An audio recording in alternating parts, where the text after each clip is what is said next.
My first question, I think, could be addressed by Mr. Karori. In the morning, you did really argue quite strongly that when it comes to verification, tallying, and declaration of the result, the presidential election result, that really, if you look at the law, in your interpretation of the Article 138 and the jurisprudence that you say emanates from this court, you seemed to be arguing that that is strictly within the purview of the chair's mandate, and that really these other commissioners, let's say the remaining, the 6 commissioners, really ought not to be around that, because that's a role preserved for the chair. But then you said, according to the statute that establishes this commission, the enabling statute, the roles and functions of the commission, Quack Commission, are stated. One of them is oversight. What is oversight? If, in fact, the commissioners, I would have thought that one of the most important oversight roles in the commissioner's life would be when they are overseeing the verification and tallying of the presidential election result at the center before the same is then declared on behalf but for the people of Kenya by the chair. So what is oversight? I ask this because we were informed yesterday, and I think you were here, that instead of perhaps playing this role, some of them were allocated welfare scenarios, protocol, and media. But what is oversight? What would they be oversighting over? That's the question.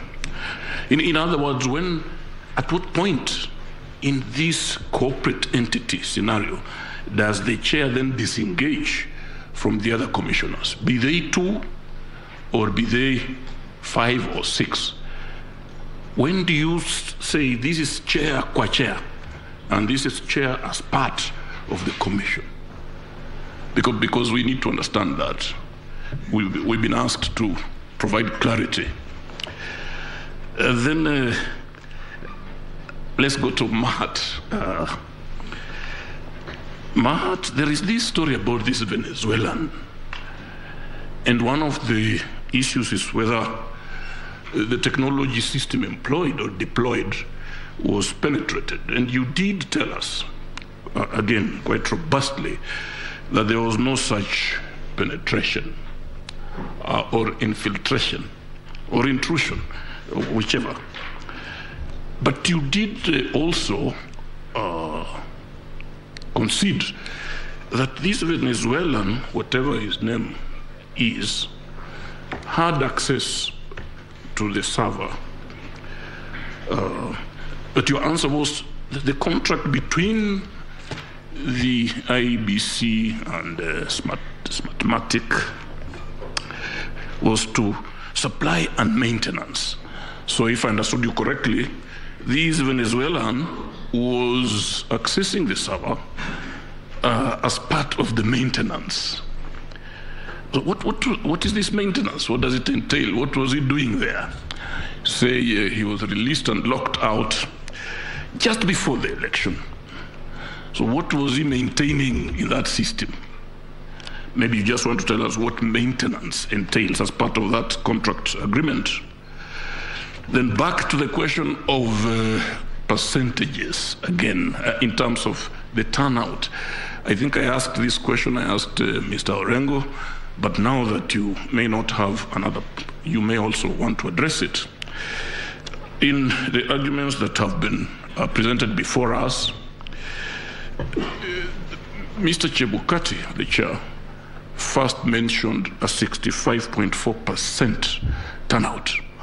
And then he did indicate that that was bound to change as results kept streaming in, especially if you took into consideration the number of those who had voted manually and the numbers that had yet to come in from the elders.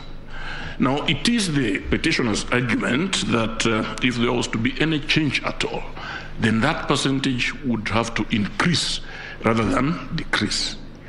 So I don't know.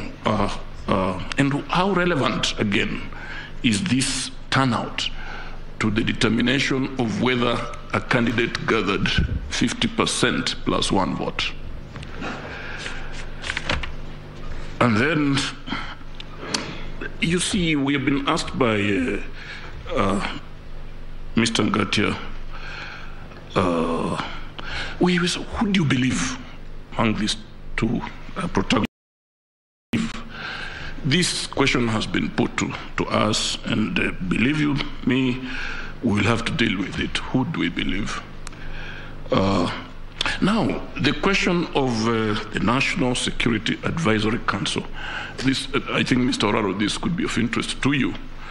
On the one hand, you are telling us that this personnel visited the premises at the Bomas to express their concern, because, of course, being an advisory council, they must have arrived at a conclusion that unless results were released, then there was bound to be chaos.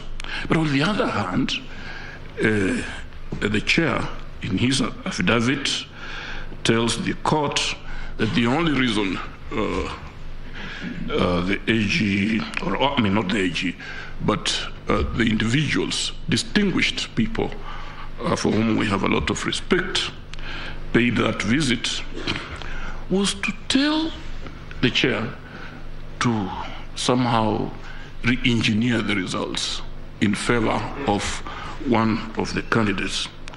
Now, this is not a question to you, but a question to Mr. Chepkati's counsel. Professor, you may want to, or even Mr. Karori, are we to assume that by the time Mr. Kinyo placed this call, if the intention was to influence the declaration of the results, to change it, to re-engineer it, are we to assume that by the time that call was placed and by the time this gentleman paid this visit, they already knew the results? Because there's no way they would have been on that mission if they had not known the results. So are we to assume that in fact, if this be their mission, are we to assume that they already knew the results? Okay. Then finally, Mr. Kilokumi, you know, you cited King Solomon. And this court treats Holy Scriptures very seriously. You came up with, you say there is victory. Because in King Solomon's story, the protagonists were distinguished mothers. But here, you called them two gentlemen.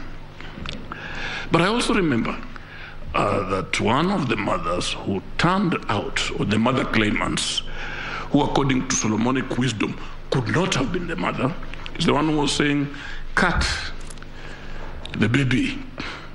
But the other one, I remember, said, no, let her take the baby.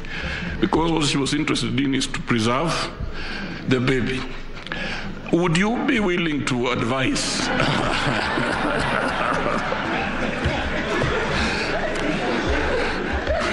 I rest my case.